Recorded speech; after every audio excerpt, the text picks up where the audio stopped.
New York Giants, let's go defense. Ballin'. New York Giants, fly high, you know this.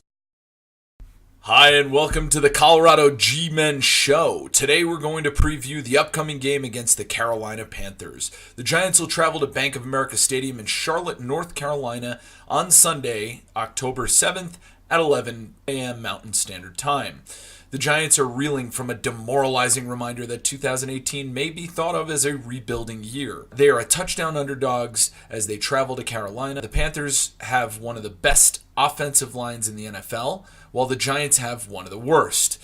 They are 2-1 after 3 games and coming off a bye week last week with plenty of time to prepare for this game. Their only loss came in the division and had a last crack at tying the game on the last drive. The last game they played, they knocked off the 3-1 division-leading Bengals. When the Giants have the ball, the Giants' O will likely be without Evan Engram, who did not practice this week.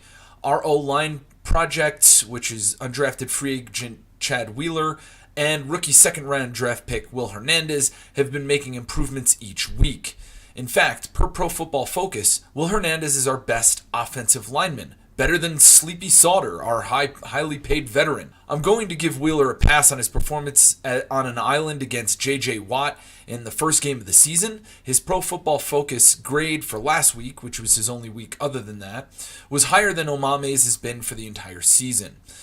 Sauter is going to have his hands full this week with Mario Addison, who's the Panthers' sack leader, with 2.5 sacks through 3 games. I don't need to throw statistics at those of you who have watched the Giants play this season. The offense is just awful. To steal a quote from John McKay in the 80s, what do you think of your team's execution? I'm all in favor of it. I do want to point out that the Giants are 4th worst in the NFL in points scored, and the Panthers are 8th best in points allowed, giving up only 20 points per game, where the Giants have only been able to gain 18.2 per game.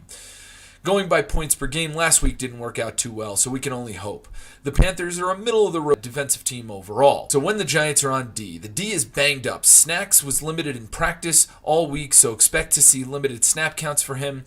Olivier Vernon didn't practice on Friday, so his return is very unlikely, unfortunately. Probably suffered a setback. And Eli Apple is day-to-day, but he's had his first full practice since he sustained his groin injury in Week 2 against the Cowboys. The Panthers are number 1 in rushing with 166 yards per game, while the Giants are 29th in the NFL in stopping the rush at 126 per game. Carolina may put on a run clinic, so get your film ready.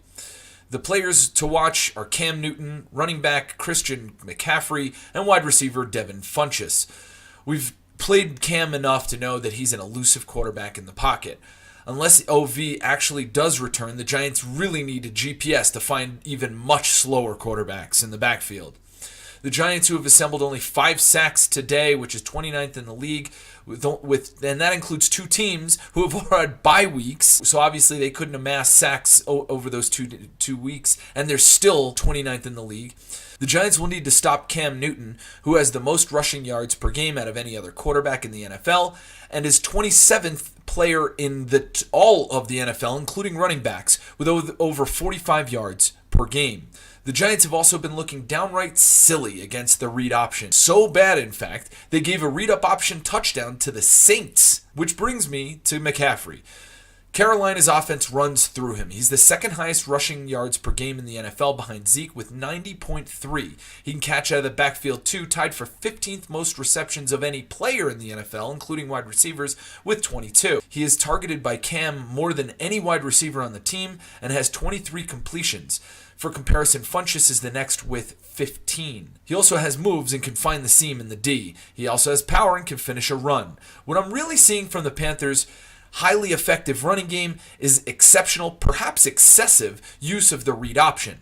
Cam is enough of a threat to hold the D end, or whoever has containment, a half a second, which is just enough to loosen the defensive line to allow Christian McCaffrey to open lanes. Devin Funchess is a big-bodied wide receiver who the Panthers like to use in red zone scenarios. So how did the Giants actually pull off the daunting task of winning this game? The Giants need to pound the damn ball. This is the weaker point of the Panthers' D, and the Giants need to balance the attack. They're the 5th most pass-happy team in the NFL at 67% passing through 4 weeks. This is why you're seeing the deep ball threat non-existent, as D's don't have to dedicate the resources to the box.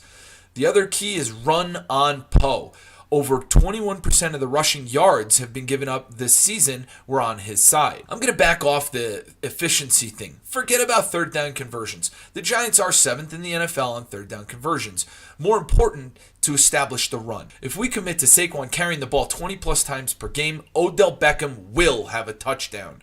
Don't manage the game. Attack it with the run and shoot that Eli has thrived in. And finally, stop Christian McCaffrey. I already said Carolina offense goes through him, so make him pay early.